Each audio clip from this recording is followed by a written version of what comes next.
ध्यान देंगे। Fresh topic क्या लिखा है? नेचर ऑफ एलएलपी तो समझ में आता है। नेचर क्या है? एलएलपी एक बॉडी कॉर्पोरेट है, लीगल सेपरेट आइडेंटिटी है इसकी। कंपनी जैसा क्या है? परपेचुअल सक्सेशन है।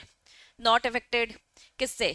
पार्टनर्स चेंज होते जाएंगे। जैसे कंपनी में मेंबर के आने जाने से कोई फर्क नहीं पड़ता है, ऐसे एलएलपी में भी पार्टनर के आने जाने से कोई फर्क पड़ता नहीं।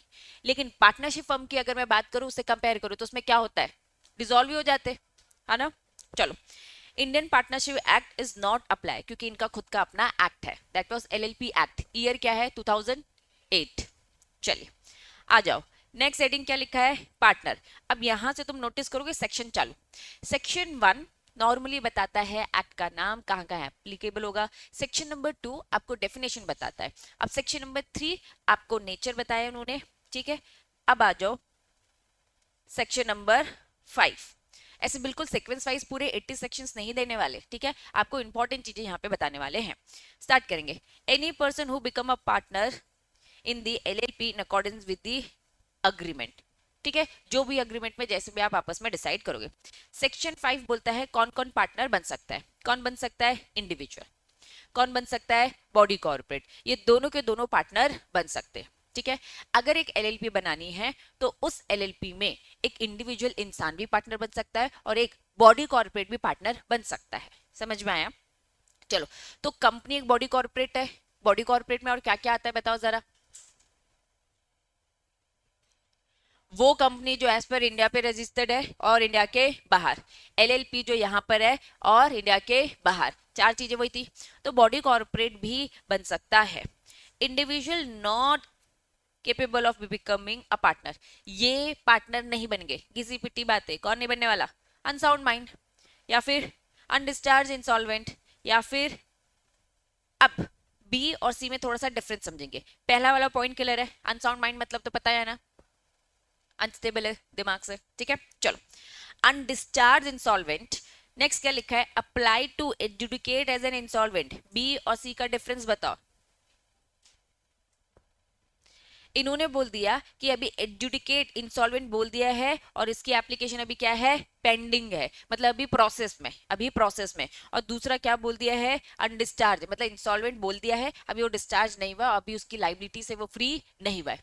एक में इंसॉल्वेंट डिक्लेयर कर दिया कि भैया तुम इंसॉल्वेंट हो। फॉर एग्जाम्पल मैंने बोला पल्लू तो इंसॉल्वेंट हो गया है, ठीक है। यश को मैंने क्या बोला कि भैया तू भी इंसॉल्वेंट, लेकिन तेरी अभी प्रोसेस चल रही है, अभी एप्लीकेशन क्या पेंडिंग। तो एक ऑन दी वे है और एक को रिजल्ट मिल चुका है, ठीक। तो ये बस याद रखना, ठीक है। तो तीन चीजें हम पढ़ रहे हैं। पार्टनर कौन कौन नहीं बन सकता एलएलपी में? अनसाउंड नहीं बन सकता, अनडिस्चार्ज नहीं बन सकता, और जिसकी अभी एप्लीकेशन पेंडिंग है वो नहीं बन सकता। डन।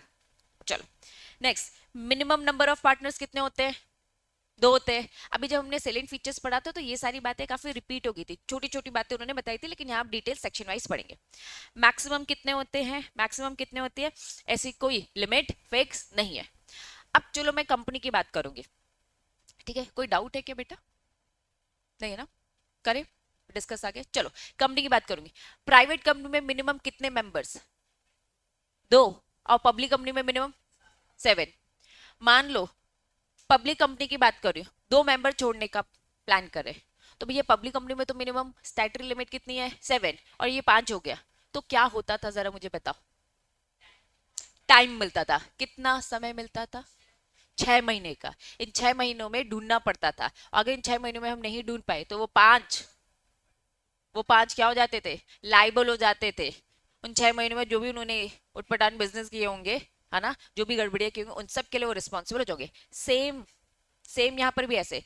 मिनिमम मिनिमम कितने पार्टनर? 2।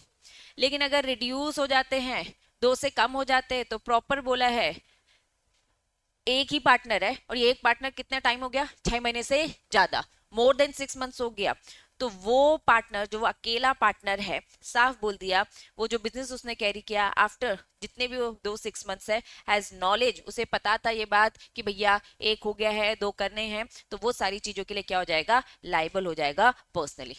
समझ में आया? तो कंपनी में भी तो यही कंसेप्ट हमने पढ़ा था, ठीक। तो इसीलिए आपका ये कंपनी का भी रिवाइज होता जाएगा और मुझे भी पता चल जाएगा कितना याद है और कितना याद नहीं है, ठीक है। चलो कंसेप्ट क्लियर है कि नहीं? बढ़ो आगे। नेक्स्ट हेडिंग क्या लिखा है? Designated partner. Designated partner means partner जिसको हमने डेजिग्नेट कर रखा है, जो आगे चल के जो भी है ना सच जो भी सेक्शन में प्रिस्क्राइब है। तो डेजिग्नेटेड पार्टनर का रोल मैंने आपको बता दिया, जैसे कंपनी में बोर्ड ऑफ डायरेक्टर होते हैं वैसे यहाँ पे डेजिग्नेटेड पार्टनर होते हैं। सेक्शन 7 का सब सेक्शन 1 बोलता है every LLP shall have at least, her company में कम से कम क्या होने चाहिए, 2 डेजिग्नेटेड पार्टनर होना चाहिए। जैसे कंपनी में मेंबर होते हैं और कंपनी में प्राइवेट कंपनी में मिनिमम 2 डायरेक्टर है ना, और पब्लिक कंपनी में मिनिमम 3। तो ऐसे ही यहाँ पे उन्होंने बोल दिया भैया 2 डेजिग्नेटेड पार्टनर तो रखोगे। अब आपकी एलएलपी में है ही 2 पार्टनर, फॉर एग्जांपल अनुष्का और दिशा है ही 2 पार्टनर, तो यही पार्टनर है और यही डेजिग्नेटेड पार्टनर। आपकी कंपनी में बहुत सारे पार्टनर है, तो आप लोग डिसाइड कर लो कि भैया कौन होगा, अनुष्का और दिशा ये दो डेजिग्नेटेड पार्टनर रहेंगे, बाकी सब नॉर्मल पार्टनर रहेंगे। इनकी रोल इनकी रिस्पॉन्सिबिलिटी डिटेल में कहाँ लिखी होगी, अग्रीमेंट में, बाकी सबकी भी लिखी होगी, लेकिन इनके और क्या बेटर और ज्यादा रोल्स है ये सब आपके डीड में लिखी होगी। डन, चलो अब आ जाओ, इसी का ही डिस्कशन है बता रही, ठीक है। नेक्स्ट पॉइंट यही है, पहले बताओ ये समझ में आ गया। अगर यहाँ अच्छे से रीड करोगे तो एटलीस्ट 2 डेजिग्नेटेड पार्टनर, क्या लिखा है, इंडिविजुअल्स। इंडिविजुअल्स मतलब क्या, इंसान बनेंगे। डन, चलो जिसमें से एक एटलीस्ट क्या होना चाहिए, रेसिडेंट इन इंडिया। हमने सेलेंट फीचर्स जब हमने पढ़े थे लास्ट क्लास में तो उसमें भी यही सारी बातें लिखी थी, ये तो हमने पढ़ लिया था, लेकिन यहाँ पे डिटेल आ जाओ। इन केस एलएलपी इन विच, ऐसी एलएलपी है जिसमें क्या है, सारे सारे पार्टनर्स क्या है, बॉडी कॉर्पोरेट, या फिर एक सिचुएशन क्या है जिसमें सारे सारे पार्टनर्स क्या है, बॉडी कॉर्पोरेट है, या फिर इन विच 1 और more partners are individual and body corporate, या फिर आपकी एलएलपी। एलएलपी की 2 सिचुएशन, एक एलएलपी ऐसी है जिसमें सारे के सारे क्या है, बॉडी कॉर्पोरेट। दूसरी एलएलपी ऐसी है जिसमें एक या एक से ज्यादा इंडिविजुअल या बॉडी कॉर्पोरेट दोनों का मिक्स है। 2 सिचुएशन समझ में आई, एक में इंसान इंसान है, ठीक है, और एक में क्या बोल दिया, इंसान प्लस बॉडी कॉर्पोरेट है, ठीक है, और एक में क्या बोल दिया, सारे के सारे क्या है, बॉडी कॉर्पोरेट। तो 2 सिचुएशन है, 2 सिचुएशन दोनों के बीच में। और तो दोनों सिचुएशन में क्या होगा, आ जाओ, एटलीस्ट 2 इंडिविजुअल। इंडिविजुअल जब भी आता है तो क्लिक क्या होता है आपके दिमाग में, इंसानों की बात हो रही है, ठीक है। 2 individual who are the partners of such LLP, कम से कम कितने चाहिए हमें, 2 इंडिविजुअल्स चाहिए, ठीक है, किसके, एलएलपी के। या फिर बॉडी कॉर्पोरेट के हमें क्या चाहिए, नॉमिनी चाहिए। ये बॉडी कॉर्पोरेट में कौन आ सकता है, कंपनी भी आ सकती है और एलएलपी दोनों आ सकती है। तो अगर कंपनी तो कंपनी का एक डायरेक्टर आ जाएगा, अगर एलएलपी हो तो एलएलपी का कौन आ जाएगा, डेजिग्नेटेड पार्टनर। तो जो भी उनका नॉमिनी उन्होंने डिसाइड कर रखा है, nominee of such body corporate. वापस, अगर आपकी बॉडी कॉर्पोरेट सॉरी अगर आपकी एलएलपी में इंडिविजुअल्स है तो कम से कम 2 इंडिविजुअल, अगर इसमें इंडिविजुअल्स नहीं है तो कम से कम इन्होंने क्या बोल दिया, 2 nominees of such body act as a designated partner। मतलब इंसान अगर है तो इंसान ही डेजिग्नेटेड पार्टनर बनेगा, लेकिन अगर इंसान नहीं है, सब जोड़ तोड़ के बॉडी कॉर्पोरेट से बने हैं, तो उनके जो भी नॉमिनीज होंगे उन्हें हम डेजिग्नेटेड पार्टनर बना देंगे। तो अब भाविका डाउट क्लियर हो गया। डेजिग्नेटेड पार्टनर, हम जब नॉर्मल कंपनी पढ़ते थे तो कंपनी के केस में क्या होता था, डायरेक्टर कौन बनता था, ऑलवेज इंडिविजुअल्स। डायरेक्टर कौन बनता था, हमेशा इंडिविजुअल। यहाँ पे इन्होंने क्या बोल दिया, इंसान है तो वही बनेगा डेजिग्नेटेड पार्टनर, इंसान नहीं है तो जो भी बॉडी कॉर्पोरेट ने जो नॉमिनी बोल रखा है उसकी रिस्पॉन्सिबिलिटी हम बना देंगे, भैया तू है, तुझे देखना पड़ेगा, संभालना पड़ेगा। समझ में आया, पक्का। चलो, it may be noted that the resident in India, जरा वापस से कंपनीज एक्ट में जाते। कंपनीज एक्ट में जो एक डायरेक्टर रेसिडेंट होता था, कम से कम रेसिडेंट की डेफिनेशन दे रखी थी, कितने डेज उसे इंडिया में रहना पड़ेगा, 182 डेज। यहाँ डेज थोड़े कम है, रेसिडेंट इंडिया मतलब स्टे इन इंडिया कम से कम कितने डेज है, 120 डेज। अब देखो, आपको ये 2 अलग डेटा याद रखना पड़ेगा। कंपनी के केस में डायरेक्टर रेसिडेंट तब माना जाएगा जब 182 डेज रहेगा, और यहाँ पे डेजिग्नेटेड पार्टनर को बोला कम से कम एक रहेगा इंडिया में, और वो भी कितने, 120 डेज। ये डे याद रहेंगे। चलो, during the financial year, concept clear है यहाँ तक। नेक्स्ट आगे बढ़ेंगे।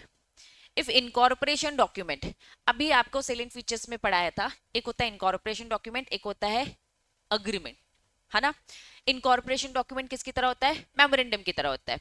अग्रीमेंट किसकी तरह होता है, आपके आर्टिकल की तरह होता है, ठीक। चलो, specify who are the designated partner. Incorporation document में लिखा होगा कौन डेजिग्नेटेड पार्टनर है, such person shall be designated partner on the incorporation. ठीक है, state each of the partner from time to time of the LLP is to be designated partner. Every partner shall be designated. इन्होंने कहा कि time to time जो भी partners होते जा रहे हैं तो प्लीज वो सारी चीजें आपके इसमें इनकॉर्पोरेशन डॉक्यूमेंट में लिखी होनी चाहिए. कुल मिला के डेजिग्नेटेड पार्टनर कौन है प्लीज स्पेसिफाई कर दो.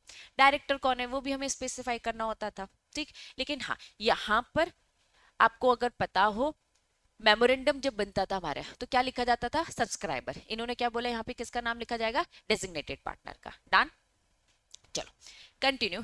Any partner may become designated partner, कोई भी बन सकता है बाय और in accordance with the LLP. ठीक है, अग्रीमेंट के according. Partner may cease to be designated partner, जिसको छोड़ना है ना, उसको उसका काम भी खत्म कर सकते हैं हम एज पर अग्रीमेंट. मतलब जैसा आपने अपने अग्रीमेंट में लिखा है कोई भी पार्टनर डेजिग्नेटेड. अभी मैंने अनुष्का और दिशा को बनाया, किसी और को भी डेजिग्नेटेड पार्टनर बनना है बन सकता है जैसा आपने अपने अग्रीमेंट में लिखा है. किसी डेजिग्नेटेड पार्टनर को सीज करना है नहीं कंटिन्यू करना है, हाँ कर सकते हो जैसा आपने अपने अग्रीमेंट में लिखा है. कुल मिला के आप अग्रीमेंट के अकॉर्डिंग, जैसे हम बार बार कंपनीज में पढ़ते थे ना, जैसा आर्टिकल में स्पेसिफाई कर रखा है, जैसा प्रिस्क्राइब है, जैसा मैनर दे रखा है, तो सेम यहाँ पे बार बार क्या बोला जाएगा, अग्रीमेंट अग्रीमेंट अग्रीमेंट. याद रहेगा. चलो, individual not become designated partner unless he has given, क्या लिखा है, कंसर्न देनी पड़ेगी. याद करो डायरेक्टर, जब डायरेक्टर बनता था तो हम बोलते थे भैया अपना कंसर्न दे और साथ में ये भी बता कि तू डिस्क्वालिफाइड नहीं है. यहाँ पे भी ये बोला कि भाई सामने वाला अपना कंसर्न देगा. ठीक है, चलो. एवरी एलएलपी फाइल करेगा रजिस्ट्रार. यहाँ पे रजिस्ट्रार का मतलब सेम रजिस्ट्रार, वही आरओसी. ठीक है, अब particulars of every individual who have given concern.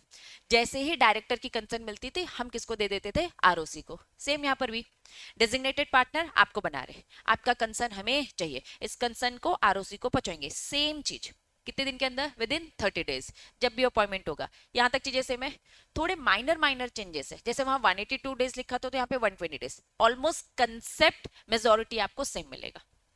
चलो, individual eligible to designated partner shall be satisfied the condition requirement जो भी प्रिस्क्राइब्ड होगी.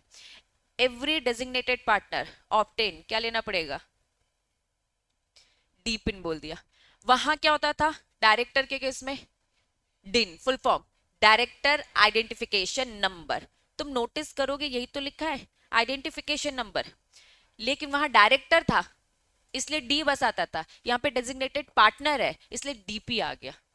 आईएन तो वही है आइडेंटिफिकेशन नंबर. सिन मिलता था वहां पर आइडेंटिफिकेशन ही नंबर होता था. सी मतलब कॉर्पोरेट का आइडेंटिफिकेशन नंबर. ठीक है, तो आपको बस सिचुएशन के हिसाब से थोड़े टर्म्स चेंज करने पड़ेंगे. डन, चलो. जो भी फॉर्म दे रखा है प्रिस्क्राइब उसमें, ठीक है, सेम उन्होंने लिख दिया है कि भैया वैसे लेना पड़ता है जैसे कंपनीज एक्ट में अप्लाई. क्या लिखा है, मुटाटिस मुटेंडिस मतलब क्या, सेम कॉपी पेस्ट जो भी एक्ट में दे रखा है कंपनीज एक्ट में वही प्रोसेस होता है लेने का. चलिए नेक्स्ट. अब डेजिग्नेटेड पार्टनर की लाइबिलिटी क्या है, आ जाओ. Designated partner shall be responsible और लाइबल. ठीक है, रिस्पॉन्सिबल और लाइबल दोनों के बीच में एंड. किस चीज की रिस्पॉन्सिबिलिटी है, doing all acts matter things. ठीक है, जो भी आपने अपने एक्ट ने दे रखे, इंक्लूडिंग फाइलिंग ऑफ डॉक्यूमेंट्स, जो भी एक्ट बोलता है एज में बी स्पेसिफाइड. जो कुछ भी एलएलपी एक्ट बोलता है वो सारे काम करवाने की रिस्पॉन्सिबिलिटी किसकी, डेजिग्नेटेड पार्टनर. चलो कंपनीज की बात करते हैं. बात में हमारे डायरेक्टर की तो रिस्पॉन्सिबिलिटी होती थी, सारे कंपनीज एक्ट को फॉलो करना डायरेक्टर की रिस्पॉन्सिबिलिटी. सीएस तो गाइड करता था, उसे हेल्प करता था उसके काम करने में. अब डायरेक्टर बोर्ड रिपोर्ट किसको बनानी है, डायरेक्टर को. हेल्प कौन कर रहा है, सीएस, लेकिन रिस्पॉन्सिबिलिटी किसकी है, डायरेक्टर्स की है. ठीक है, सेम यहाँ पे भी है. डेजिग्नेटेड पार्टनर की पूरी रिस्पॉन्सिबिलिटी जो भी इनका एक्ट बोल रहा है वो सब करने का, वो सारी फाइलिंग करने का. liable to all the penalties imposed in the LLP of any contravention of those provision. Responsibility है, पूरा एक्ट बोलता है जो फॉलो करो. लाइबिलिटी जनरेट हो जाएगी अगर आपने वो प्रोविजन फॉलो नहीं किया. डन, क्या लिखा है, क्या डायरेक्टर चेंज हो सकते हैं, हो सकते हैं. यहां पे भी हम डेजिग्नेटेड पार्टनर को चेंज करें. चलो, LLP में appoint a designated partner within 30 days of the vacancy arise. जैसे ही जगह खाली होगी वहां से 30 दिन के अंदर प्लीज ले आओ नेक्स्ट जो भी डेजिग्नेटेड पार्टनर है. अराइजिंग ऑफ एनी रीजन, जो भी रीजन प्रिस्क्राइब्ड हो, ठीक है, शेल अप्लाई सच डेजिग्नेटेड पार्टनर. अब जितने भी काम है वो अब कंटिन्यू कौन करेगा, न्यू डेजिग्नेटेड पार्टनर, वैसे ही जैसे कर रहा था. It may be noted that no designated partner is appointed at any time only one designated partner, each partner shall be deemed to be designated. जरा ये दो लाइन पढ़ो, इंपॉर्टेंट है, और मुझे बताओ समझ में आ रहा है क्या?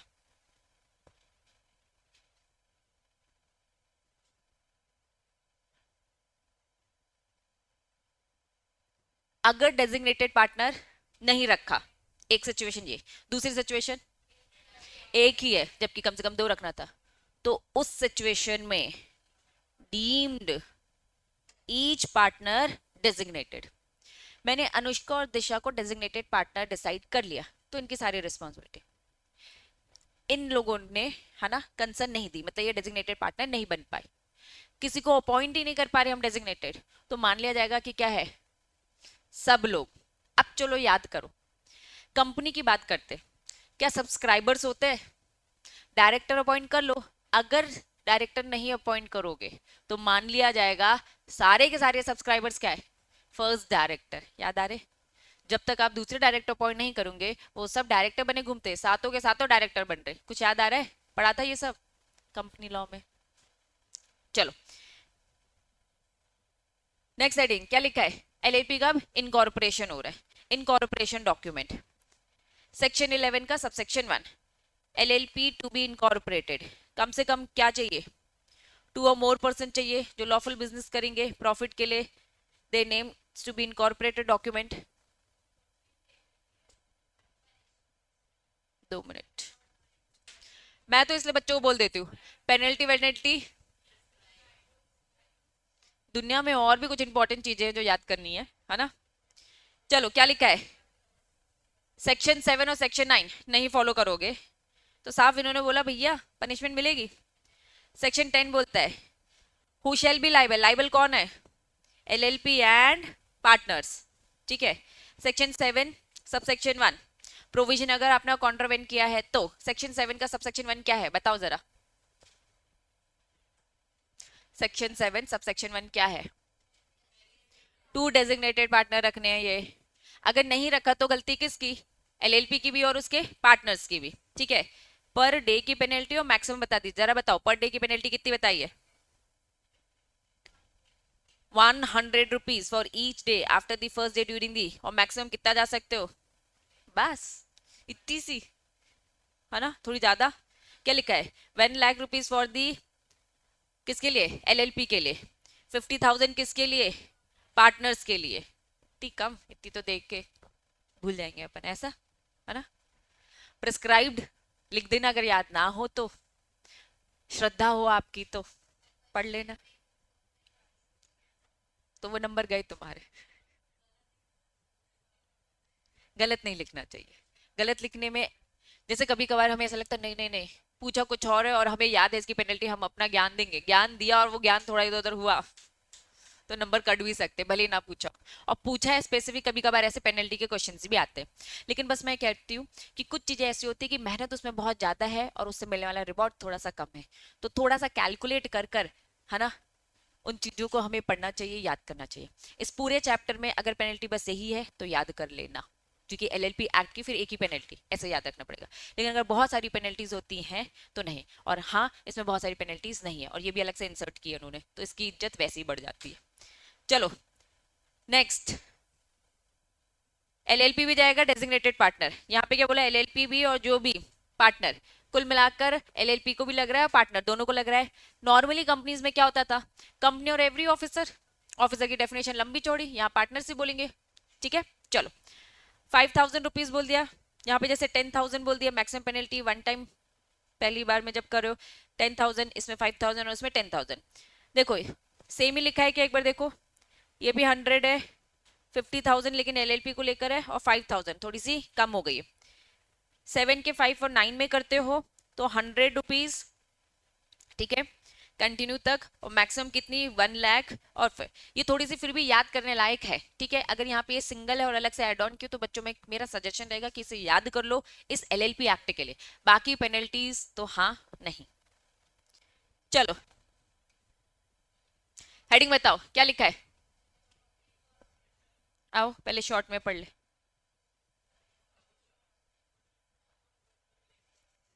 नहीं बस एक बार रीड कर रहे, लिखना कुछ नहीं है, बस रीड करो ताकि एक थोड़ा सा ओवरऑल ओपिनियन बन जाए, है ना। लो खींच लो विधि, फटाफट खींच, बिल्कुल कैमरा तैयार है। हो गया, हो गया।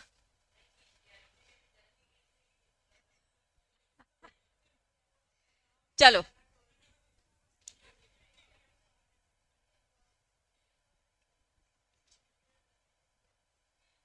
यश भी आ गया लाइन पे। बेटा खींच, आधा खींचा होगा तूने, पूरा खींच लिया। कोई ना कोई तो भेज ही देगा। फॉर्म भरना है। अभी इनके फॉर्म के नाम को थोड़ा साइड करना। एक फॉर्म भरना होता है, ठीक है। फॉर्म बताऊंगी उसका पूरा फुल फॉर्म, ठीक है। मस्ट बी फाइल्ड किसको, रजिस्ट्रार को।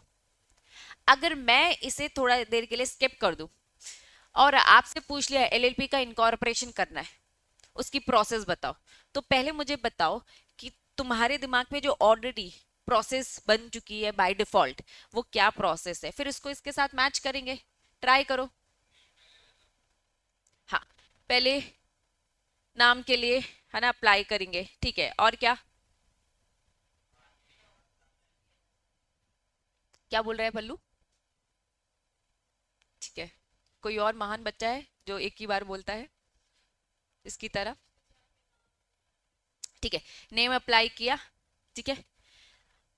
नेम एप्लीकेशन दिया, उसके बाद उनका रिप्लाई आया कि ठीक है नाम आपको मिल गया, उसके बाद नेक्स्ट स्टेप क्या करोगे बच्चे? डेजिग्नेटेड पार्टनर बनाएंगे, डीपी। और सारे अटैच करेंगे नेसेसरी डॉक्यूमेंट, अग्रीमेंट तैयार करेंगे, ठीक है। जो जो पॉइंट्स याद आ रहे हैं वो बता दो, चलो सीक्वेंस छोड़ो। अग्रीमेंट तैयार करेंगे और क्या, के एम पी अपॉइंट करेंगे। जो भी पार्टनर्स हैं हम पार्टनर बोलेंगे यहाँ पे, है ना। चलो, तो डेजिग्नेटेड पार्टनर और पार्टनर्स, ठीक है। और और ठीक है। कंपलसरी सीएस अपॉइंट करना पड़ता है, 10 करोड़ का पेडअप होता है कंपनी में, कंपनी सेक्रेटरी, ठीक है। नहीं, नहीं, बिजनेस बड़ा होता है। अगर इनका पेडअप कैपिटल, इनको तो पैसे की पड़ी नहीं ना, इनको बाहर मार्केट से पैसा उठाना नहीं। सीएस का रोल कब आता है बच्चों? देखो, सीएस अपॉइंट करना इसमें कंपलसरी नहीं होता है, लेकिन अपनी श्रद्धा है कि भैया rules regulation LLP act follow करवाना है, कंप्लायंस करना है, तो आप रख लो, उनसे सारे काम करवा लो। लेकिन अपॉइंटमेंट कंपलसरी नहीं होता है, ठीक है। और कंपनी में भी तो नहीं है 10 करोड़ से कम वालों को। जब 10 करोड़ से कम वालों को नहीं है, वैसे ही एलएलपी, देखो हमने 3 टाइप के बिजनेस पढ़े। एक होता है स्मॉल लेवल का, एक होता है मॉडरेट, और एक होता है हाई लेवल का, ठीक है। हाई लेवल कंपनी है तो कंपनी में सीएस रखना है, वो भी 10 करोड़ के बाद। एलएलपी कहाँ आता है, मॉडरेट में, ठीक है। तो उसका बिजनेस से थोड़ा सा कम होता है इस कारण से, और कंप्लाइंसेस भी कम। कंप्लाइंसेस कम है इसलिए कोई कंपलसरी नहीं है। डन। चलो, आओ, पहले फॉर्म भरेंगे रजिस्ट्रार को, जो भी रिक्वायर्ड फीस होगी, ठीक है। कुछ डिटेल इस फॉर्म के साथ जाएंगे, डॉक्यूमेंट अटैच होकर जाएंगे। नाम जाएगा, क्या बिजनेस प्रपोज कर रहे हो वो जाएगा, एड्रेस जाएगा। कुछ याद आ रहा है, कंपनी में भी ऐसे ही पढ़ते थे। नेम एंड एड्रेस, सारे के सारे पार्टनर्स की डिटेलिंग दोगे, सारे पार्टनर, डेजिग्नेटेड पार्टनर की। Then application for the designated partner identification number, याद करो डायरेक्टर का डिन को लेकर अप्लाई किया जाता था। चलो, if any partner does not have, क्या लिखा है, डिपिन नहीं है, डिन नहीं है, जैसे डायरेक्टर की तरह होता है, they must apply for the, उन्हें अप्लाई करना पड़ेगा। Reservation of name, you can apply name reservation through if not done earlier, पहले अगर नाम के लिए अप्लाई नहीं किया है तो बाद में कर लो, ये भी चलेगा, लेकिन हाँ नाम जरूरी है। स्टेटमेंट बाय प्रोफेशनल, स्टेटमेंट देगा प्रोफेशनल साइन करके प्रॉपर। और वो प्रोफेशनल कौन हो सकता है, सीएस हो सकता है, सीए हो सकता है, कॉस्ट अकाउंटेंट हो सकता है, एडवोकेट होता है, जो इंश्योर करेगा कि एलएलपी एक्ट, यस, इनकॉर्पोरेट करते वक्त एलएलपी एक्ट फॉलो हुआ है। नेक्स्ट, टाइम फॉर दी, क्या लिखा है, resubmission, if registrar find any defect in submitting form, the applicant will given 15 days, 15 दिन दिया जाएगा, कुछ गलती है उसे करेक्ट करने का, फिर उसे रीसबमिट करेंगे। Total process can not be exceed, इन सब में 30 दिन से ज्यादा नहीं लगना चाहिए, ठीक है। 15 दिन का समय दिया गया है, ठीक करो, ठीक है। और फिर ये फॉर्मेलिटी लगेगी, 30 दिन के अंदर सारी फॉर्मेलिटीज हो जानी चाहिए, करेक्शन का वर्क चल रहा है। इश्यू ऑफ दिस सर्टिफिकेट, एक बार सारी चीजें हो गई तो रजिस्ट्रार सर्टिफिकेट दे देगा, फॉर्म 16 इंक्लूडिंग, जिसमें आपका एलएलपी का पैन भी मिलेगा, टैन भी मिलेगा। क्या याद आ रहा है, इससे ठीक पहले एक चैप्टर पढ़ा था, सेकंड चैप्टर, उसमें पैन टैन डिन इनकॉर्पोरेशन, नेम रिजर्वेशन सब हो रहा था, यहाँ पे भी तो यही हो रहा है। ये मैंने जो आपको शॉर्ट में बताया, ये इन्होंने मस्त खींच कर दे रखा है। क्या बात समझ में आ रही है? ठीक है, तो चलो थोड़ा फटाफट वाला पढ़ेंगे। सबसे पहले कितने रखना चाहते हो रखो, कम से कम 2 तो नाम दे देना, अपना बिजनेस बता देना। ठीक है, चलो इनकॉर्पोरेशन डॉक्यूमेंट फाइल करना पड़ेगा, जो भी प्रिस्क्राइब फीस होगी उसके अकॉर्डिंग। ठीक है, किसको देंगे? Registrar of the state. जैसे अगर एमपी में हो तो आपका रजिस्ट्रार ग्वालियर, ग्वालियर में आपको ये फॉर्म देना पड़ेगा। ठीक है, एमसीए की वेबसाइट से ये देना पड़ेगा, कोई पोस्ट वोस्ट करने की जरूरत नहीं है, कोई ग्वालियर में जाने की जरूरत नहीं है। कंपनी में जैसा करते थे सेम भी इसके साथ, एमसीए की वेबसाइट में एलएलपी के सारे काम होते हैं। डन। चलो सी पॉइंट क्या बोलता है? डिक्लेरेशन, प्रोफेशनल डिक्लेयर करेगा। क्या डिक्लेयर करेगा? कि भाई एलएलपी एक्ट को प्रॉपर तरीके से फॉलो किया और इस एलएलपी को इनकॉर्पोरेट किया। अब वो प्रोफेशनल के डेफिनेशन में कौन आता है? एडवोकेट भी आता है, सीएस भी आता है, सीए भी आता है, सीएमए भी आता है। लेकिन हाईलाइट हमारी बुक हमें ही करेगी, बट ऑब्वियस है। ठीक है, कि भैया तुम्हारा भी काम है, देख लो, तुम भी वो सर्टिफाई कर सकते हो। ठीक है, all the requirements of the acts rules comply. Done. चलो ऐसा हाईलाइट मैं भी कर देती। नेक्स्ट सेक्शन 11 सबसेक्शन 2 क्या बोलता है? Incorporation document shall be filed. क्या लिखा है? फॉर्म। क्या लिखा है? एलएलपी। ठीक, रजिस्ट्रार को देने का। सारे individual designated partner not have, अगर उनका डिपिन नहीं है, application for the allotment of the डिपिन made. ठीक है, कभी कभार ऐसा होता है कि जो कंपनी का डायरेक्टर होता है वो एलएलपी में डेजिग्नेटेड पार्टनर भी बन रहा है। ठीक है, तो वही वाला होता है, एक्चुअली बस नाम बदला है, चीजें सेम ही है। जैसे मैंने पहले आपको बताया कि आरओसी या फिर एलएलपी आरओसी, ऐसे ही मैं डायरेक्टर हूं, मेरा जो डिन है वही अगर एलएलपी की बात करेंगे तो डिपिन बन जाता है। ठीक, चलो डिन से ही आपको पता चल जाता है। क्या मैंने प्रैक्टिकली तुम्हें दिखाया था? जब मैंने आपको किसी एक का डिन, किसका दिखाया था? शाहरुख खान का एक बार डिन दिखाया था, उसमें क्या दिख रहा था? वो किस किस कंपनी में डायरेक्टर और किस किस एलएलपी में है, ये भी तो दिख रहा था। तो उसी से सारी इंफॉर्मेशन मिल जाती है। ठीक है, तो एक ही होता है, बस नाम इन्होंने डिपिन बोल दिया क्योंकि इस एक्ट के अकॉर्डिंग उसे डिपिन बोला गया। चलो, application of the allotment of the डिपिन not made by more than, क्या लिखा है? 5 इंडिविजुअल इन द फॉर्म। होता क्या है, जो फॉर्म आप भर रहे हो इनकॉर्पोरेशन के लिए, तो उसमें एक बार में 5 डायरेक्टर, आप डेजिग्नेटेड पार्टनर कम से कम 2 बनाओ। जैसे कि कंपनी में डायरेक्टर कम से कम 2 होते हैं, लेकिन 10-15 भी तो हो सकते हैं ना। ऐसे ही डेजिग्नेटेड पार्टनर 2 से ज्यादा हो सकते हैं। तो उन्होंने कहा जो फॉर्म आप भर रहे हो उसमें आप अप्लाई कर रहे हो किसके लिए? डीपिन के लिए, तो कम से कम 5 लोगों के लिए आप अप्लाई कर सकते हो। लैंग्वेज समझ में आ रही है? Next, application for reservation of name भी जा सकता है इस फॉर्म में। Applicant had apply reservation on name under rule. ठीक है, तो रन पिन, अगर आपको याद आ रहा है रन यूज करना पड़ता था, या फिर आप फॉर्म यूज करो, तो उन्होंने कहा कि यहाँ पे भी सेम है, आप चाहो तो रन वाली सर्विस यूज करो या फिर आप चाहो तो क्या करो, फॉर्म के थ्रू जाओ। डन। फर्दर इनकॉर्पोरेशन डॉक्यूमेंट में क्या क्या लिखा होगा? State the name, propose business, address बताओ, नेम एड्रेस बताओ किसका? हर पर्सन का जो पार्टनर है यहाँ पर। नेम एड्रेस बताओ हर पर्सन का जो यहाँ पे डेजिग्नेटेड पार्टनर है। अदर इंफॉर्मेशन जो भी प्रपोज की होगी।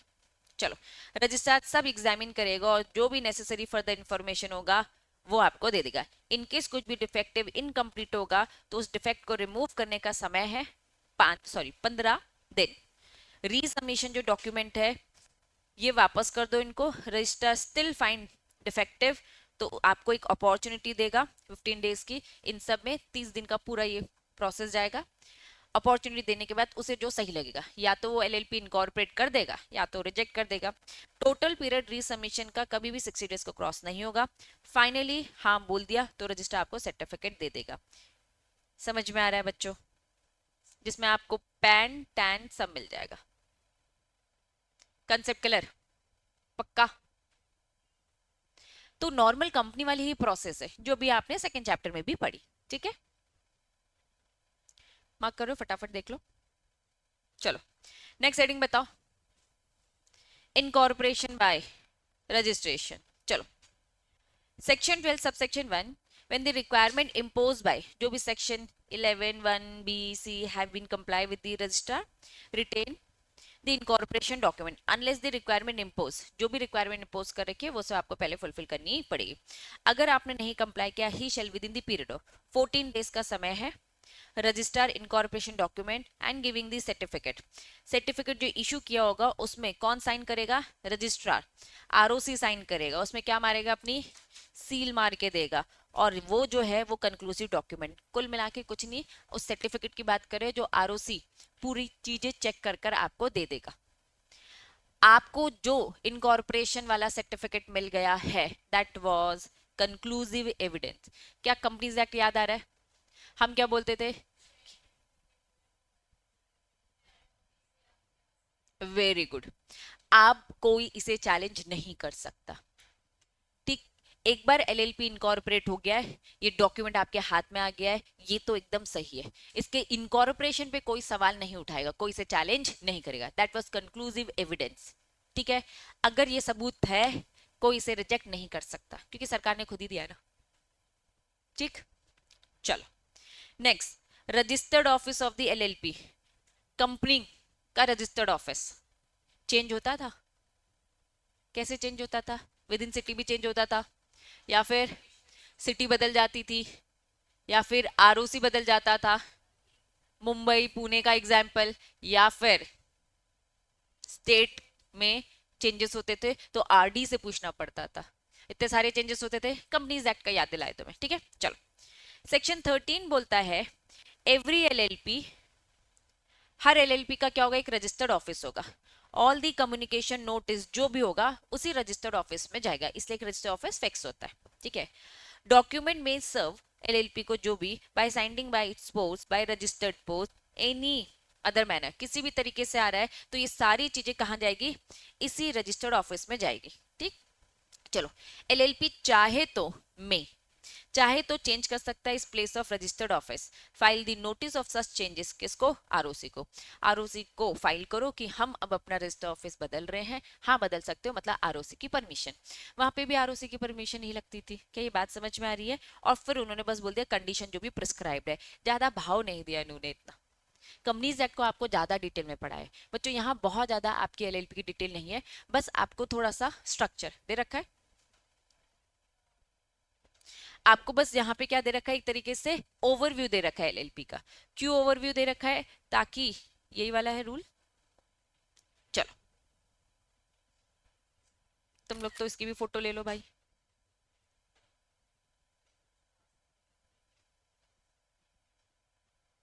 पढ़ते पहले, है ना। कुछ वैसे इतना कुछ है नहीं, बस मैं कह रही हूँ बच्चों आपको क्यों ये बताया जा रहा है, लॉजिक समझ में आ रहा है कि आपको ये ध्यान रहे कि कंपनीज एक्ट से बहुत अलग है क्या ये एलएलपी? बताओ जरा। ऑलमोस्ट सेम है। आपने कंपनीज एक्ट पढ़ लिया, एलएलपी उसी का ही एक छोटा पार्ट है, ठीक है। तो आप एलएलपी के भी काम एक्चुअली में कर सकते हो, आप एलिजिबल हो, ठीक है। आप जब इतनी हैवी बड़ी कंपनी का काम कर पा रहे हो तो एलएलपी के तो काम आसानी से कर लोगे, एलएलपी इनकॉर्पोरेशन आसानी से कर लोगे, ठीक है। चलो एलएलपी के रूल्स बताते हैं। Further requirement registered office of the LLP change therein as follow. LLP shall give address for the service of document within the jurisdiction of the registrar where the register office is situated, ठीक। Such address shall be include the postal code. क्या बोला इन्होंने जरा बताओ पहले वाले point में। ROC को जब बताओगे तो क्या बताना? एड्रेस पूरा बताना, उसमें क्या बता देना? क्या होता है ये पोस्टल कोड? जरा बताओ मुझे। ईमेल एड्रेस क्या होता है? पिन होता है ना, सबका एरिया का एक पिन होता है।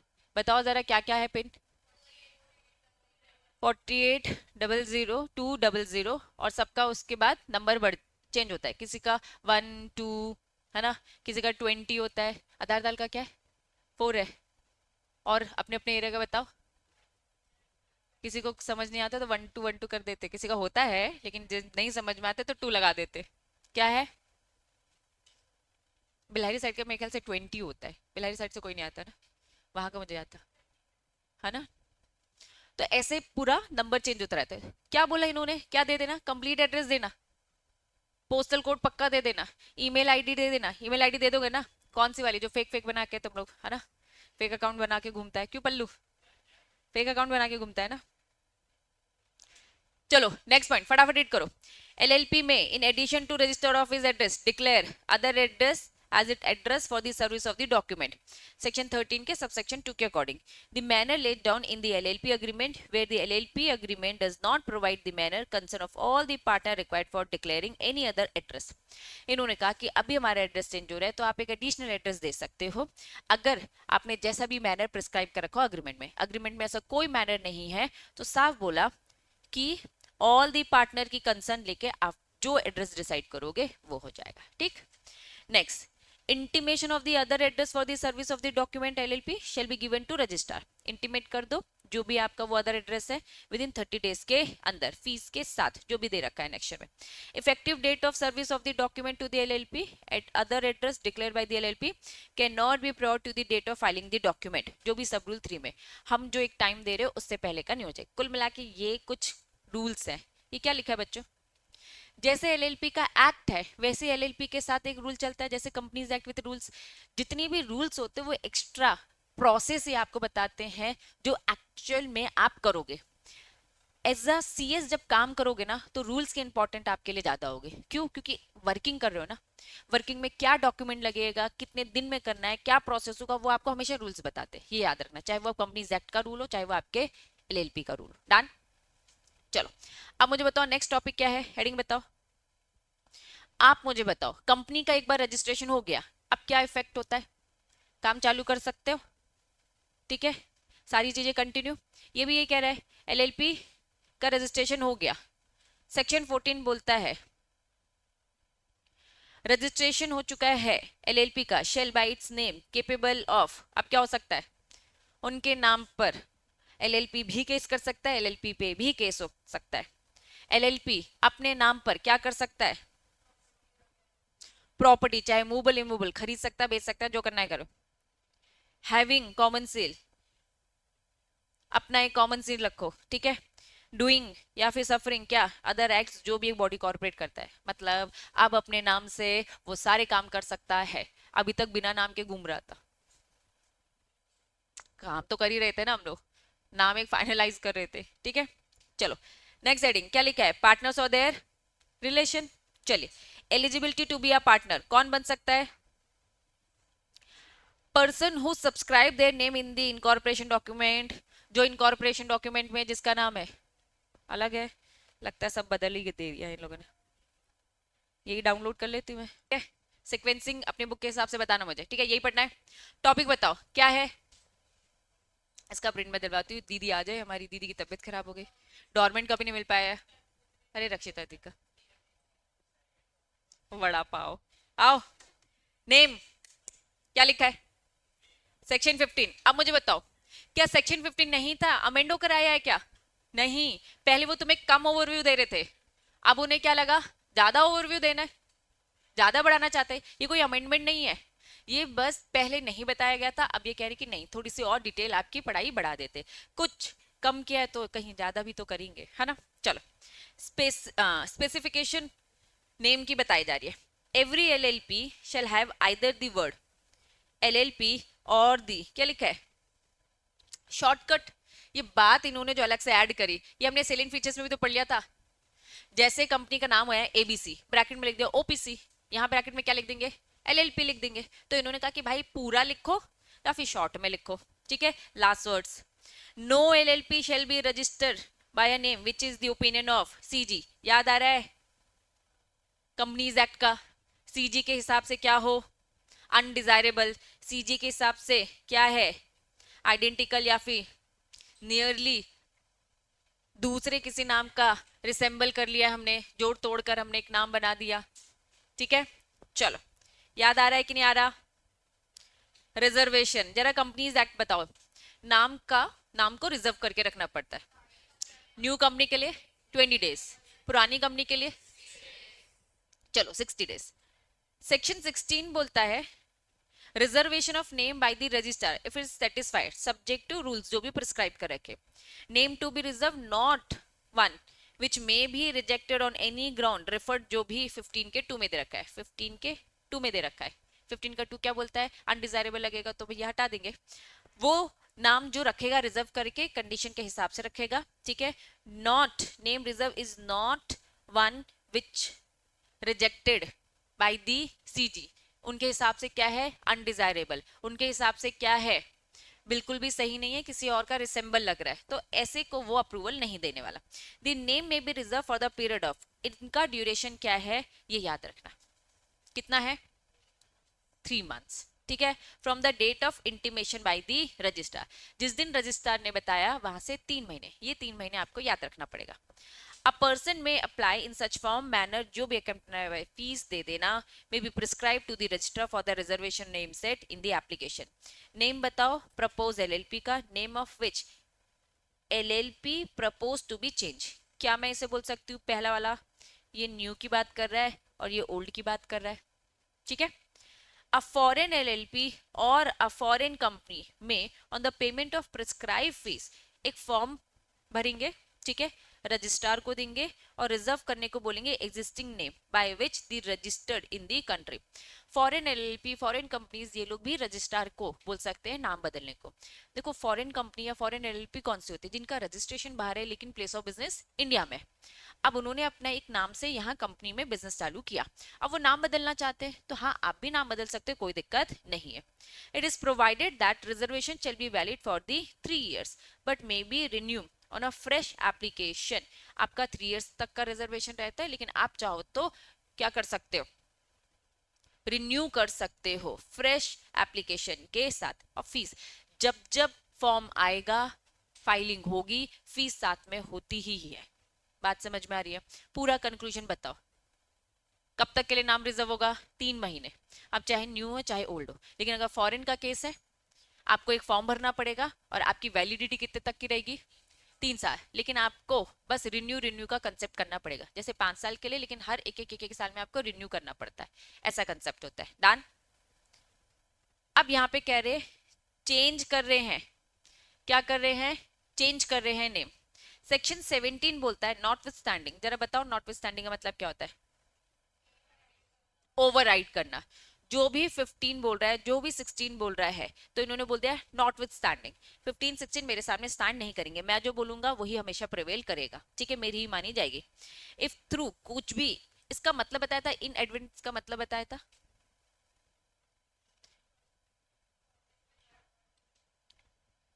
प्रोसेसिंग गड़बड़ है, चलो निकालो गूगल निकालो, सब भूल भूल जाते हो, चुप नालायक।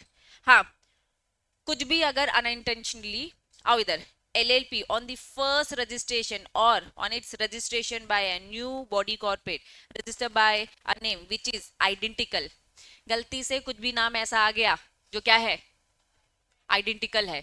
आपको बताया था जब हम वहां भी पढ़ रहे थे कि भैया सरकारी काम है, ठीक है, अच्छे से काम नहीं किया, गलती से ऐसा नाम दे दिया जो नाम ऑलरेडी मार्केट में था, बाद में पता चला, टाइम मिलता था, वेरी गुड, कि भाई नाम बदल लो, है ना, चेंज करने का प्रॉपर टाइम दिया जाता।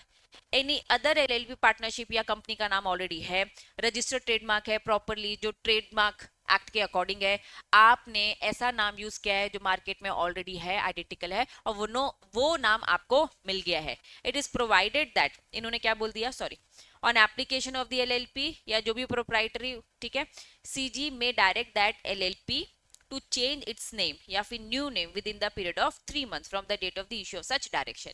तो सीजी आपको प्रॉपर पर्याप्त समय दे रहा है, 3 महीने का, भैया फटाफट इसे चेंज कर लो, ऐसा कंपनी में भी हमने पढ़ा था।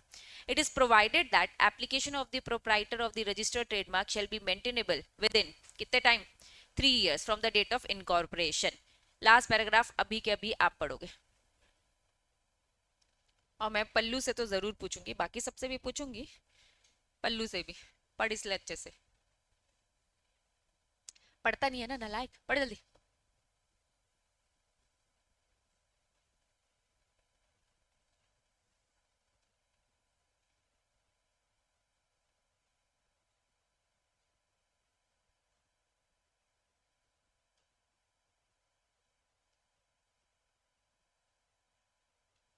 शुर भी बताएगी।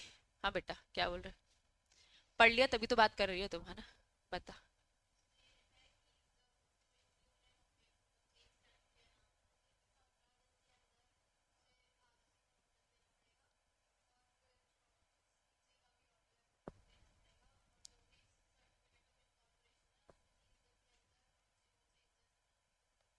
महक से पूछना था, महक ने नहीं पढ़ा था, गलती हो गई मुझसे, है ना। बच गई। चलो वापस, समझ में आ गया क्या लिखा है। क्या लिखा है कि भैया नाम बदल दिया है, 15 दिन के अंदर इन्फॉर्म करो। सीजी ने जो ऑर्डर दिया था प्लीज नाम बदलने का, और वो ऑर्डर कि सीजी ने हमें बोला है बदलने को, कहा है इस कारण से हमने बदला, ये दोनों चीजें दे दो। फिर वो सारी चीजें आपको दे देंगे, ठीक है। फिर आपको इसे अग्रीमेंट में भी चेंज कर देना है, क्योंकि आपके अग्रीमेंट में पुराना ही नाम लिखा होगा। क्लियर है, पक्का। चलो next, if LLP is in default in complying any direction given by subsection, 2 minute बच्चों पढ़ो, बताओ जल्दी, पैराग्राफ पढ़ने को कहा था नलायको, बताओ क्या लिखा है।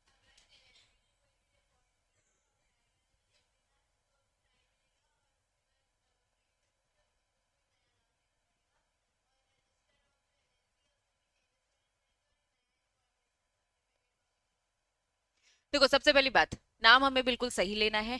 अगर गलती से कोई ऐसा नाम ले लिया जो नाम आपको नहीं देना चाहिए था, तो उसे बदलने का समय दिया जाता है, ठीक है। तो उसके लिए आपके सारे डॉक्यूमेंट बदलेंगे, चाहे वो आपका सर्टिफिकेट हो इनकॉर्पोरेशन का, चाहे वो आपके अग्रीमेंट्स हो, ठीक है। चलो तो जनरल जनरल बातें आ जाओ। ये तो रिपीट ही है, रिपीट है क्या, नहीं 19 पढ़ना है ना बच्चों।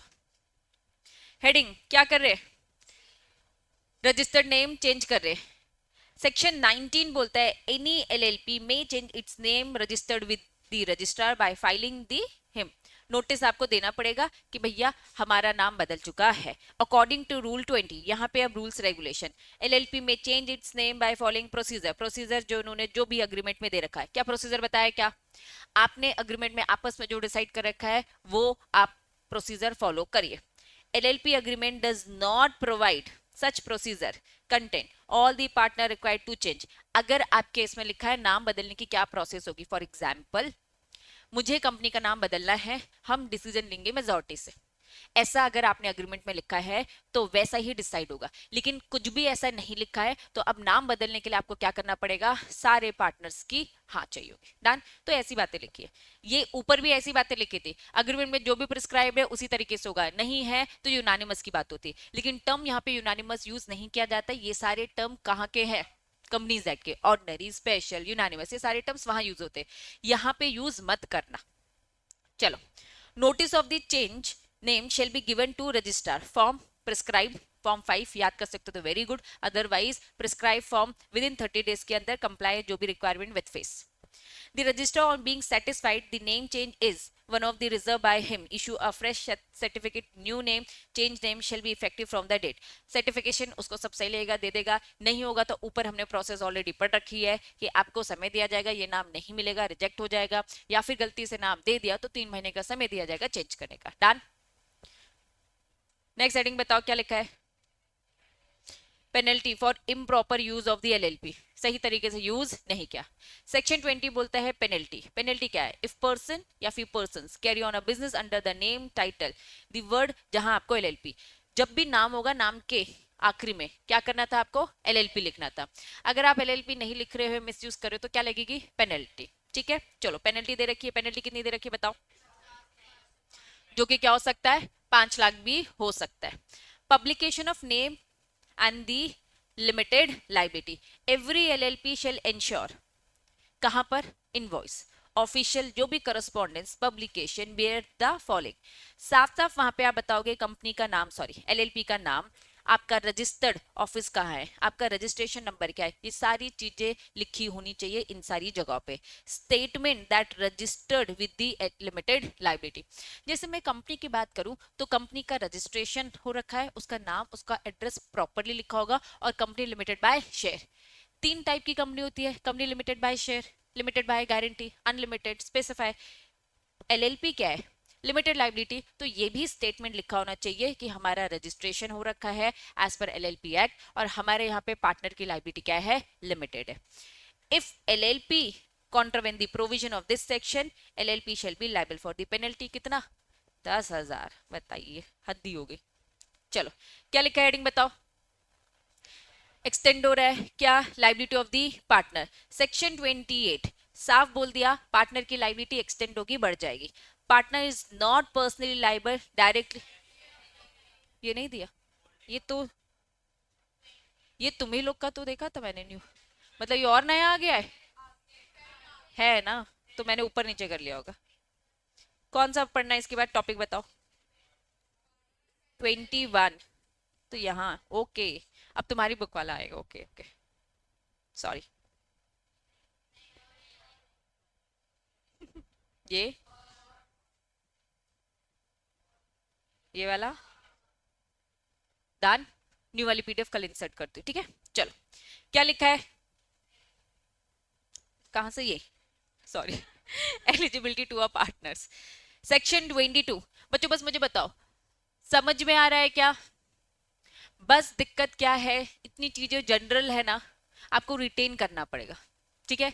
टेस्ट प्रॉपर देते जाओगे, रिटेन अपने आप होते जाओगे, प्लीज इग्नोर मत करना टेस्ट को। चैप्टर खत्म होते टेस्ट देना जरूरी है, तो कल ही टेस्ट ले लेते, मंडे ले लेते। कौन सा वाला टेस्ट था?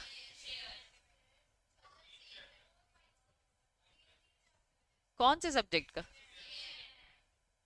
ठीक है, जब खत्म हो जाए तब, ट्यूसडे ना फिर। चलो आ जाओ, eligibility to be a partner. Section 22 क्या बोलता है? पर्सन हु सब्सक्राइब, याद आ गया? अगर कंपनी ने, सॉरी कंपनी नहीं यार, एलएलपी, मैं भी कंपनी कंपनी बोलती रहती हूँ, ठीक है। एलएलपी के जो पार्टनर सब्सक्राइबर होते हैं, ठीक है, there name in the incorporation document shall be a partner. तो जैसे सब्सक्राइबर कंपनी के मेमोरेंडम में मेंबर्स होते हैं, ऐसे यहाँ पे सब्सक्राइबर भी यहाँ पर इनकॉर्पोरेशन डॉक्यूमेंट में क्या होंगे? पार्टनर्स होंगे। Any other person may become partner of LLP by in accordance with the agreement. वैसे तो पार्टनर कौन होते हैं? कंपनी के इनकॉर्पोरेशन डॉक्यूमेंट के सब्सक्राइबर। कोई और भी बन सकता है, जैसा अग्रीमेंट में प्रिस्क्राइब लिखा होगा। जैसे कंपनी में शेयर्स खरीदने से मेंबर बनते जाते थे, याद है कंपनी में मेंबर कैसे कैसे बनते थे? सब्सक्राइब करना मेमोरेंडम, और अलॉटमेंट, रजिस्टर में नाम, agreement, beneficial owner, transfer, transmission. Subscriber वाला तो मेमोरेंडम था, याद आ रहा है? लग रहा है ना थोड़ा धुंधला हो गया है? लग रहा है कि नहीं लग रहा है? सब याद आ रहा है? बाय स्टॉपल भी हो जाते थे, याद आ रहा है? होल्डिंग आउट बोलते थे, तो यहाँ भी वो सारी चीजें हैं, ठीक। चलो, तो यहाँ पे भी उन्होंने ये लिखा है, एलिजिबिलिटी क्या है? सब्सक्राइबिंग बोल रखा है और अग्रीमेंट कर रखा है, दो बातें, ठीक है। चलो, relationship of the partners, mutually rights and duties कहाँ लिखा रहता है? सेक्शन 23 बोलता है अग्रीमेंट में सारी चीजें लिखी है, क्या म्यूचुअल राइट्स है, क्या इनकी ड्यूटीज है पार्टनर्स की, ठीक। चलो, एलएलपी अग्रीमेंट में सारी चीजें जो स्पेसिफाई होती है वो पार्टनर्स को लेके होती है, और पार्टनरशिप और इट्स पार्टनर, समझना। सारे पार्टनर्स की सारी ड्यूटीज राइट्स लिखे, डन। देन एलएलपी भी तो एक सेपरेट पर्सन है, एक तरफ पार्टनर, एक तरफ पार्टनर है, दूसरी तरफ भी partner, between the partners, done. ठीक है, ठीक है, एक तरफ पार्टनर है और दूसरी तरफ क्या है? एलएलपी। तो अग्रीमेंट में सारे ड्यूटीज राइट्स लिखे रहते हैं, पार्टनर्स के क्या है, एलएलपी के क्या है, as a separate identity, done. ये एक रिटन डॉक्यूमेंट होता है, रिटन डॉक्यूमेंट समझते हैं, अग्रीमेंट में सारी चीजें रिटन फॉर्म में लिखी होंगी। कोई भी चेंज होगा आप तुरंत आरओसी को इन्फॉर्म करोगे, जैसे कि क्या चेंजेस आप इन्फॉर्म कर रहे थे, अभी हमने क्या पढ़ा? नेम चेंज है ना, रजिस्टर ऑफिस चेंज, जो भी चेंज होगा आपको आरओसी को इन्फॉर्म करना है। Absence of agreement in any matter, कुछ भी अगर एब्सेंस है तो जो भी पार्टनर है determined by the provision relating to first schedule में जो भी गिवन है अग्रीमेंट, उसके अकॉर्डिंग सारी चीजें होंगी। कुछ भी अगर मिसिंग होगा तो जो भी प्रिस्क्राइब है उसके अकॉर्डिंग सारी चीजें देखी जाएंगे। नीचे उन्होंने बोला, आ जाओ वो फर्स्ट शेड्यूल क्या है। It may be noted that first schedule provide provision, याद है जब स्टार्टिंग जब चैप्टर की हुई थी तो हमने पढ़ा था टोटल सेक्शन 80 होते हैं, total chapters, total schedule, first schedule आपको बताता है mutual rights and duties of the partner, absence of any of the agreement such matter. तो मैटर की डीलिंग ऐसे होगी। आपको पार्टनरशिप डीड याद आनी चाहिए, जो इंडियन पार्टनरशिप एक्ट के अकॉर्डिंग आपने पढ़ा है। आपने पढ़ा है कि प्रॉफिट शेयरिंग रेशियो क्या होगा, जो जैसा कैपिटल लेकर आएगा, रिस्क रेशियो क्या होगा, जैसा कैपिटल लेकर आएगा, ऐसे होता है। लेकिन अगर ऐसा कोई भी अग्रीमेंट नहीं हुआ है तो पार्टनरशिप डीड होती थी कि इक्वली प्रॉफिट होगा, इक्वली रिस्क डिवाइड होगा, लॉस डिवाइड होगा, मिसिंग।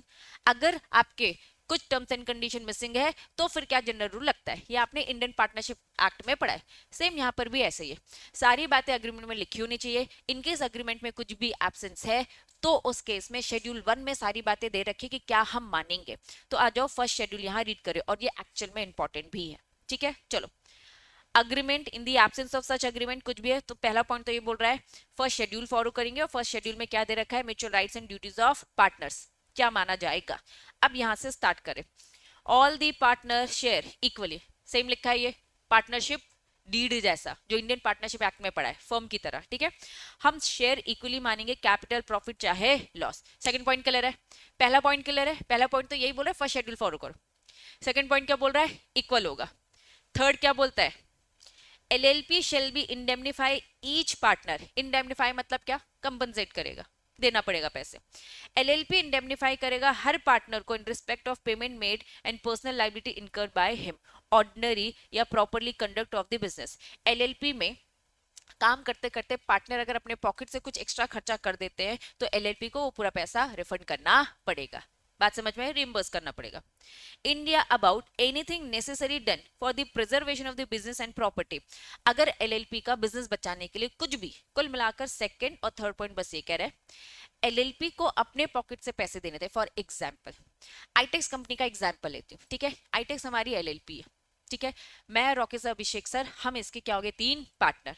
ठीक, LLP की रिस्पॉन्सिबिलिटी है कि यहाँ पे जितने भी एम्प्लॉयज है उनको पैसे देने का। ठीक है, रक्षित दीदी, ओमकार भैया, इनको पैसे कौन देगा, इनको सैलरी कौन देगा, LLP देगा। डन, ऐसा ही होगा, आईटेक्स देगा। कोविड आ गया, कोविड आ गया और LLP एक्चुअल में उतना अच्छा बिजनेस नहीं कर पाए, तो सैलरी हमने सोचा कि हम अपने घर से पैसे लेकर आएंगे और सैलरी दे देंगे ताकि इनका घर चले, क्योंकि कोविड में बहुत सारी सिचुएशन गड़बड़ हो चुकी थी, है ना, हॉस्पिटल का खर्चा ये सब। तो हमने डिसाइड किया कि हम देंगे। तो मैंने अगर पैसे दिए तो ये काम मेरा था क्या देने का, नहीं, ये किसका था, LLP का। अब LLP के बिहाफ में मैंने दे दिया तो ये पैसा मुझे आगे चल के LLP क्या करेगा, रिकवर दे देगा, रिइंबर्स कर देगा। समझ में आया। तो थर्ड पॉइंट क्या बोल रहा है, कंसेप्ट समझ में आ रहा है कि LLP रिइंबर्स कर देगा वो पूरे पैसे पार्टनर्स को जो भी उसने उस बिजनेस के लिए किया जिसमें रिस्पॉन्सिबिलिटी उनकी खुद की थी। डन, हाँ बेटा।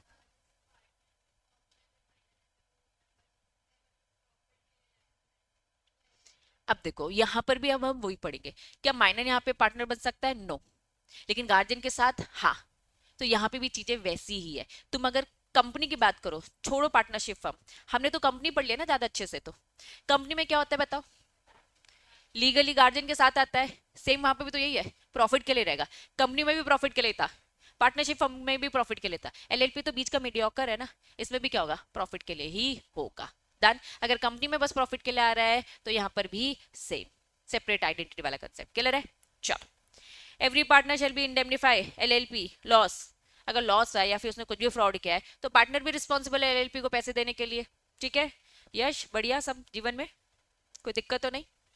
आओ, एवरी पार्टनर में टेक का पार्ट इन दी मैनेजमेंट में सारे लोग पार्टिसिपेट करेंगे।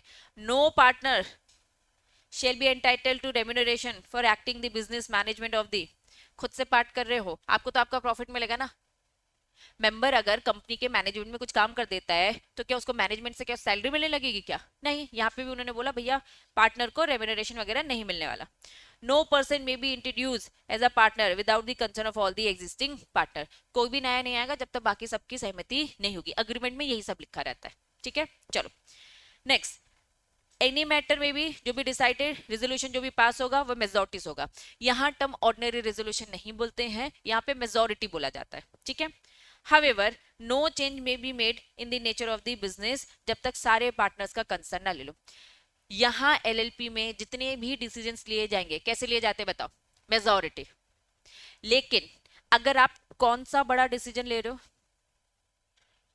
बिजनेस बदल रहे हो, LLP अभी एजुकेशन लाइन में था, अब ये कह रहे हैं नहीं पढ़ाना बढ़ाना नहीं है, हमें इवेंट्स करवाने, तो बिजनेस लाइन ही बदल रहे हो तो इसमें क्या होगा, सारे पार्टनर की कंसर्न, यूनानिमस टर्म यूज नहीं करोगे, समझाने के लिए यूनानिमस बोल रहे हो। ठीक, चलो, डिसीजन टेकन बाय, जो भी डिसीजन लिया है इसकी मिनट्स बनकर तैयार होगी। मिनट्स मतलब क्या, पूरी समरी, जो भी डिसीजन हुआ, तो every LLP shall ensure decision taken by it recorded in the minutes within 30 days taking the decision और kept maintain at the register office of the LLP. ठीक है.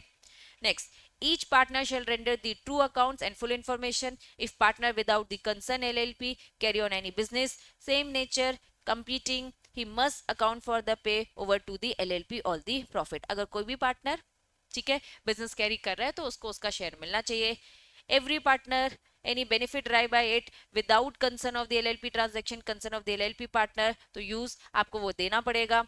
कोई भी मेजोरिटी एक्सपेल. बच्चों ये सारी बातें समझ में आ रही है क्या? करो रीड, अभी क्या भी रीड करो, सारे पॉइंट रीड करो. 11, 12, 13, 14. कुछ भी ऐसा जो नहीं समझ में आ रहा है डिस्कस करेंगे. क्या है कि ये बस अब याद रखना पड़ेगा तुमको.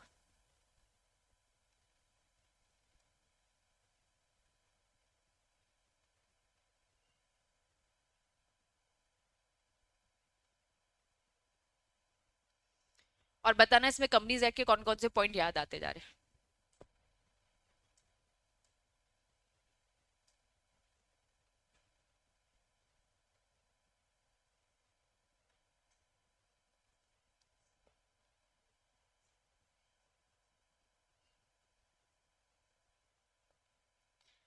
पढ़ लो एक बार सारे पॉइंट्स, फिर एक बार फटाफट डिस्कस कर लेंगे.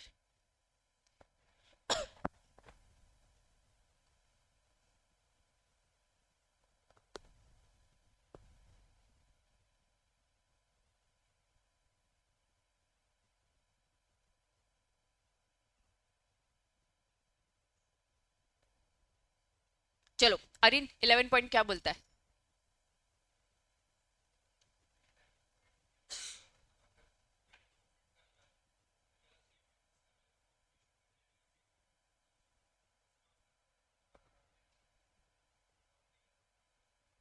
पे करना पड़ेगा.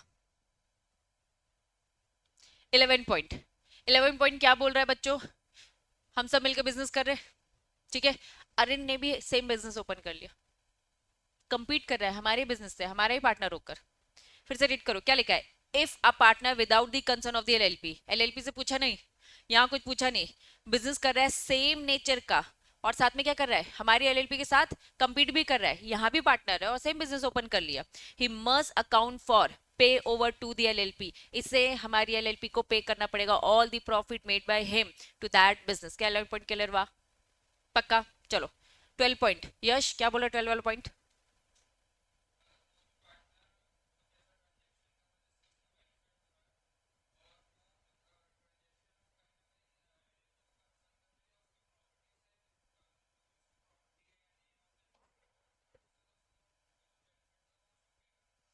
कुल मिलाकर तुम यहां भी हो और हमारी compete कर रहे हो या फिर हमारी प्रॉपर्टी का क्या कर रहे हो, यूज कर रहे हो, तो जो भी तुम बेनिफिट ले रहे हो वो आपको एलएलपी को भी देने पड़ेंगे. ठीक है. भाविका 13 पॉइंट क्या बोलता है?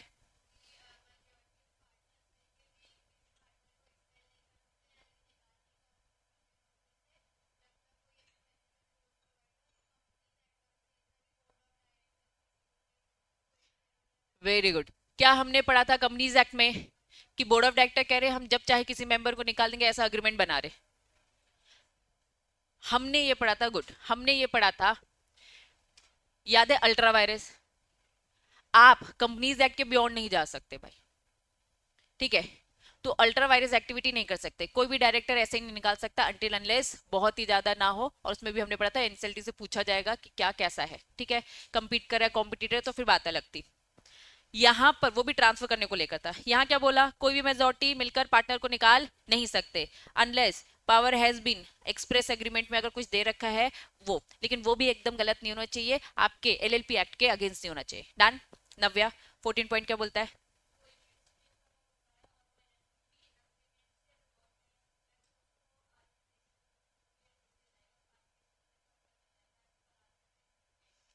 All the dispute between the partner arising out LLP agreement.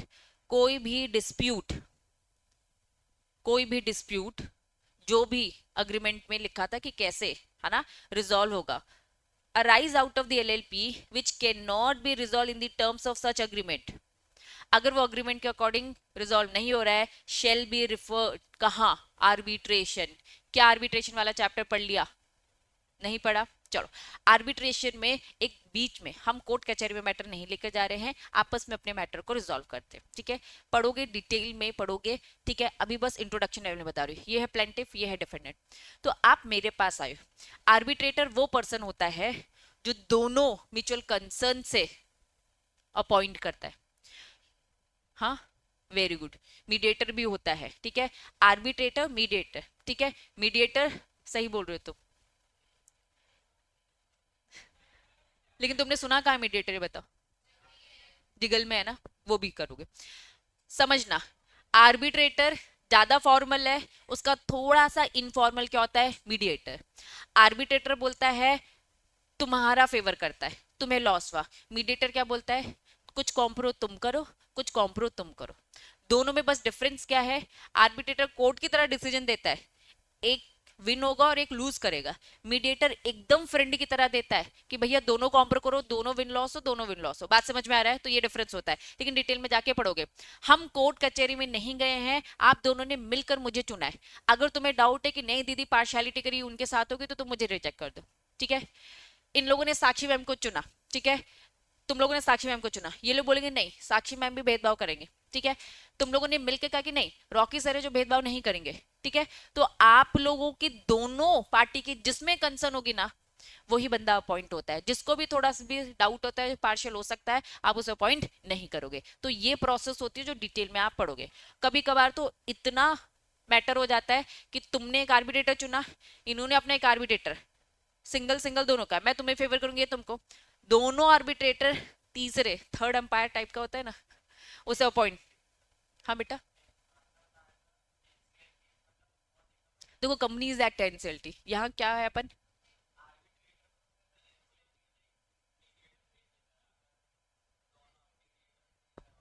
हाँ, कंपनीज एक्ट के मैटर तो एनसीएलटी जाते हैं। यहाँ अभी हम क्या पढ़ रहे हैं, नॉर्मल आपसी कुछ भी मैटर है, अग्रीमेंट किया हमने, बिजनेस कर रहे। अब बिजनेस में क्या करते हो आप, किसी भी एक्चुअली में तुम मुझे रख सकते हो, मतलब मैं आर्बिट्रेटर बनने के लिए एलिजिबल हूँ, क्या ये बात समझ में आ रही है? लेकिन बस आपको क्या चेक करना है, मेरी डिस्क्वालिफिकेशन क्या होगी, मेरी डिस्क्वालिफिकेशन मेरी पार्शियलिटी हो सकती है। क्या ये बात समझ में आ रही है?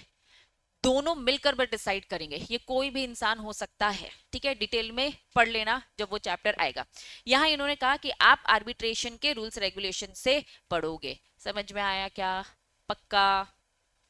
हेडिंग बताओ क्या लिखा है, पार्टनरशिप इंटरेस्ट अब क्या हो रहा है, खत्म।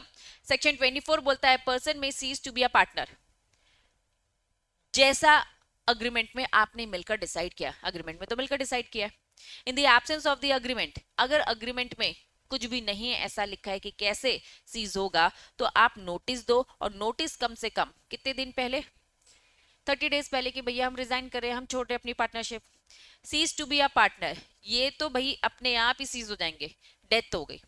या फिर अगर कोई कंपनी, बॉडी कॉर्पोरेट भी तो बन सकता है ना, डिसॉल्व हो गया, ठीक है, अनसाउंड माइंड डिक्लेयर हो गया, या फिर अभी क्या है, पेंडिंग चल रही है। बी और सी में डिफरेंस समझ में आ रहा है?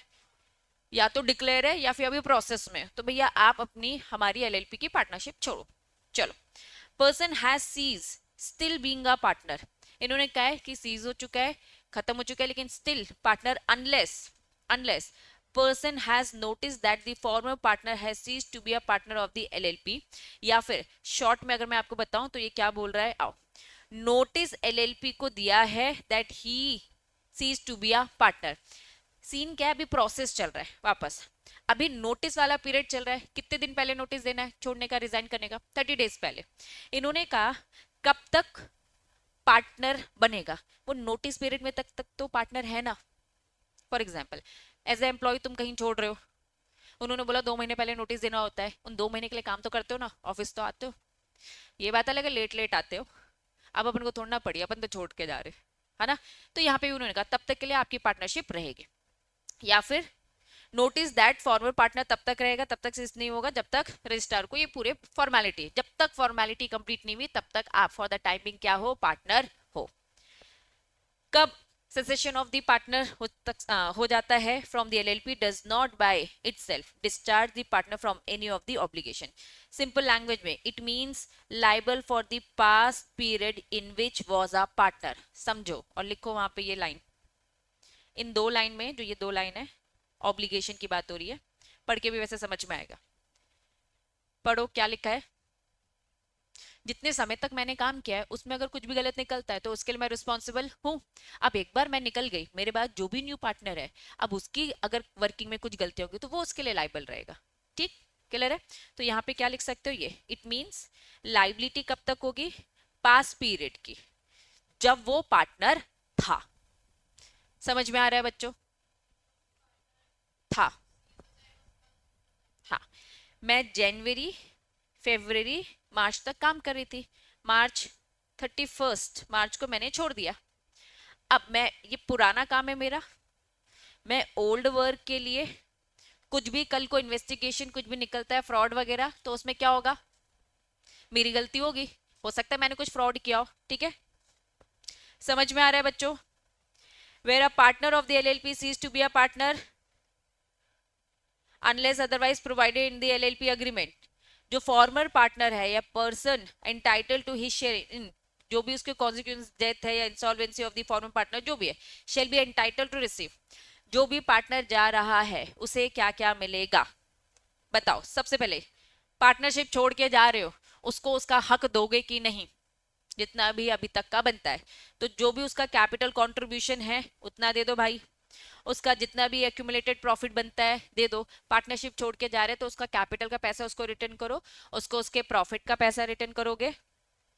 ठीक है, अगर डेथ इंसॉल्वेंसी है of the former partner not have any right to interfere in the management, management में नहीं आएगी लेकिन उनको ये दो चीजें तो मिलेंगी, जो भी उनका लीगल रिप्रेजेंटेटिव होगा। समझ में आए, लेकिन क्या वो मैनेजमेंट में पार्टिसिपेट कर सकते हैं क्या, नहीं, मैनेजमेंट में पार्टिसिपेट नहीं करेंगे, बस उनका वो रहेगा, हक रहेगा जितना बनता है। डन।